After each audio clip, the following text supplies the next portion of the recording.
Low spot here because there's some nasty rocks in there. So we'll just go out around the point here.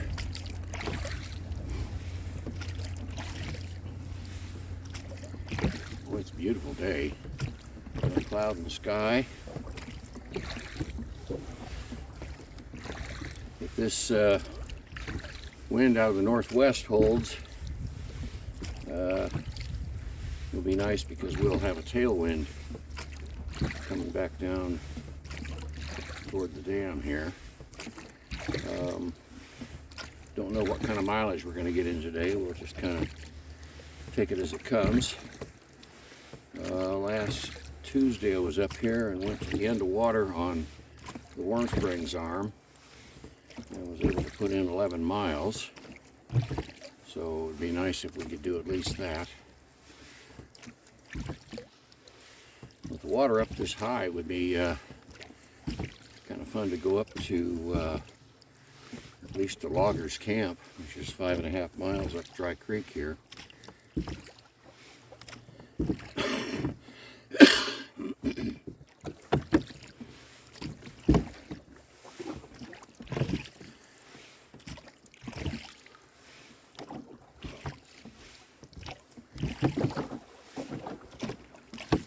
Water will be up high enough that access to all the boat-in campgrounds will be excellent.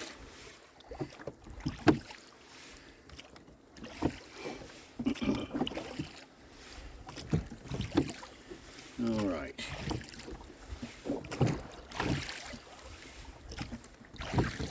I'm going to set the tie down for the starboard oar here.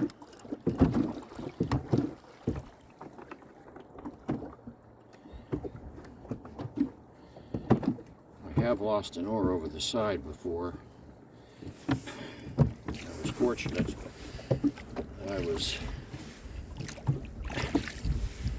with a bunch of other boats that could grab my oar for me because the wind and the tide were taking the oar further and further away from me, faster than I could paddle with my hands. So, here we are, and we're going to set a course of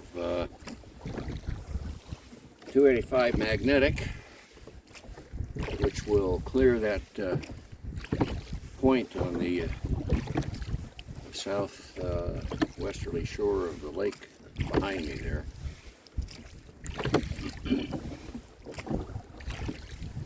Yeah, this is not bad at all. I've got my anchor bag and my oh shit kit right in the bow, plus I'm carrying extra drink. I think I've got about 2 liters of Gatorade, and that's right up in the bow too, so even though it's still a bit choppy out here, the bow's not pounding. That's good.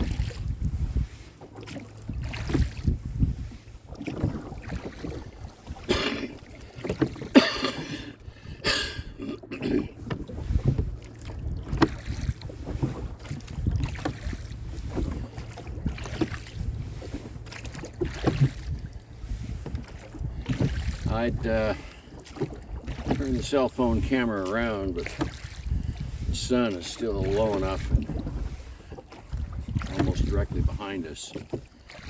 Glare would be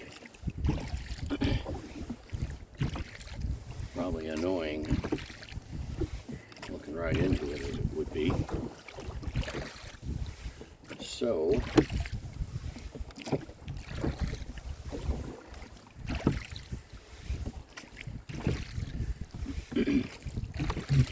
this is, I think, as high as I've ever seen the lake.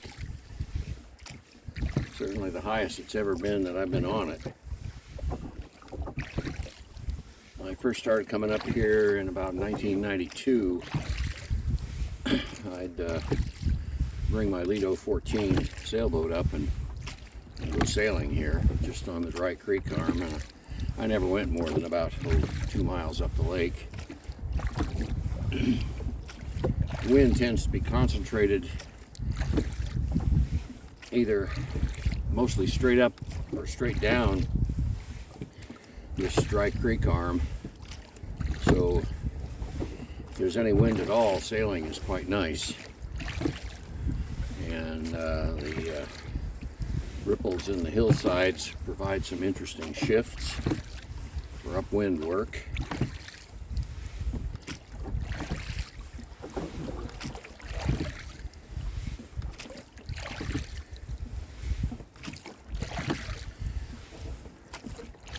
What a delightful day. Let's hope it stays that way. Oh, I got to put my bicycle backup mirror on.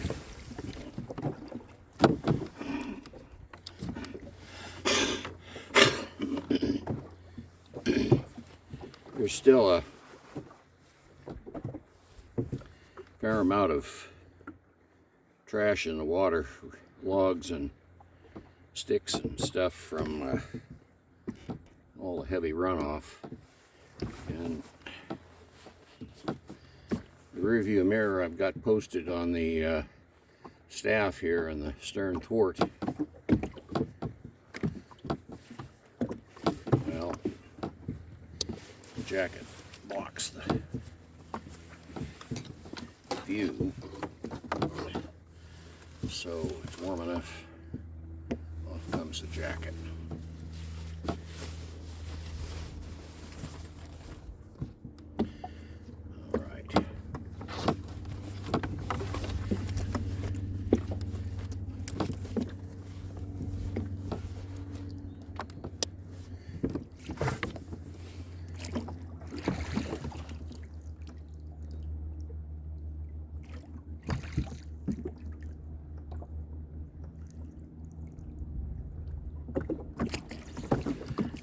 Plain off to the north of the ridge here for a second because of the kind of the wind direction, I think, and the way he was using the throttle. It sounded like a pusher. I thought it might be a very easy or a long easy, but no, it's probably a Cessna.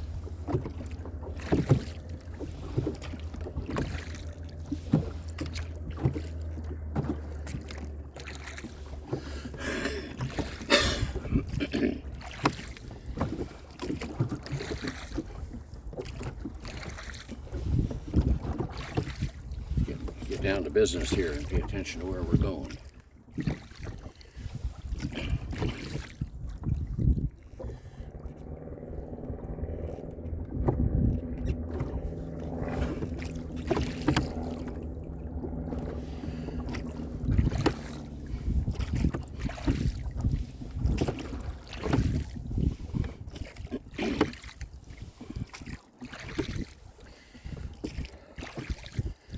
Still having some stitching issues with the Insta360 camera,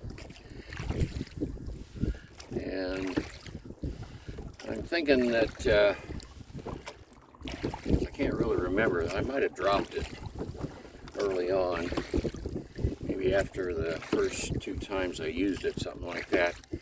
I don't really recall, but the ever since then we've had stitching issues between the 360 lenses, and I've tried to deal with Insta360 tech support, but they're from China, and they're difficult for me to deal with.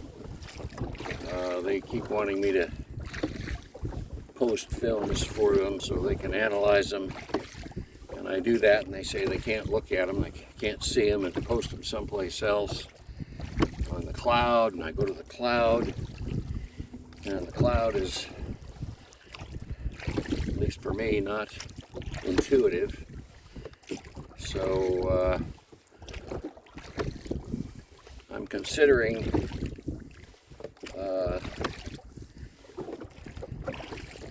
having to buy a new camera. I tried to talk to him about what it would cost to have me mail this camera back to them and have them repair it, because they do talk about that in their on their website, but they don't seem to want to do that. They say, oh, it will cost so much money. Well, if it won't cost as much or any more than buying a new camera, then maybe I should just buy a new camera.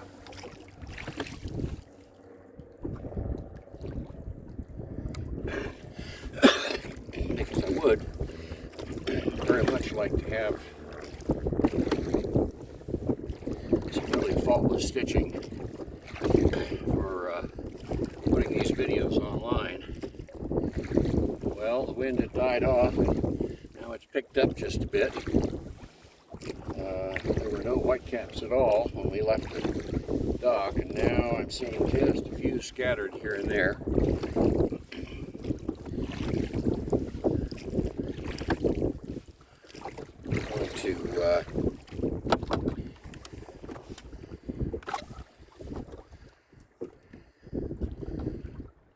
Oh yeah, 7.8, 8.1, 8.5, 8.1, 8.3,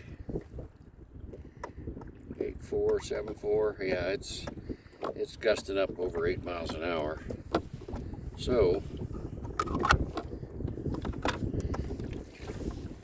it looks like as much as we head up this lake, we're just going to have to deal with the headwind. But if you don't know it already, if you're a boater and you don't know it already, you will learn to deal with whatever happens out here. And you should practice enough that you can be ready to do that. The few times that I have ignored that advice myself,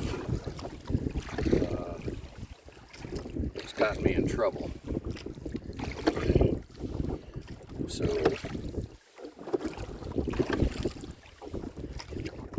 be ready. Be prepared. What's that? The Boy Scouts motto? Be prepared. Yeah, we're probably not doing much better than about 2 miles an hour against this chop and wind.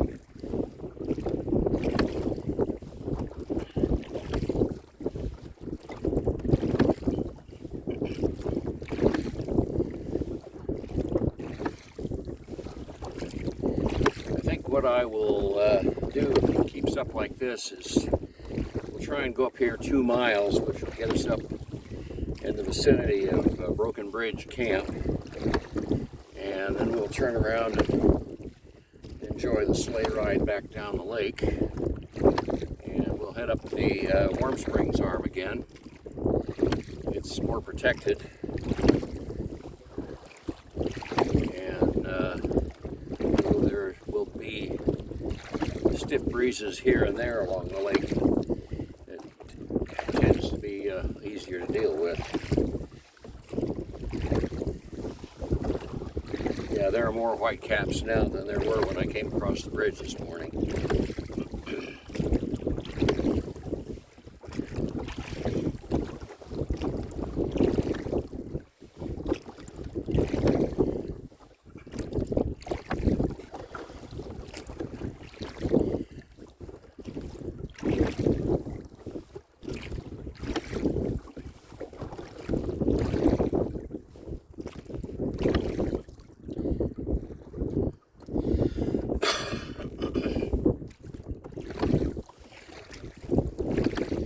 Well, I'm going to turn off the cell phone camera, save the battery. So we'll let the 360 camera continue to run for its 29 minutes and 1 second. And I'll turn the cell phone back on when we have something interesting to show you. So, catch you all later.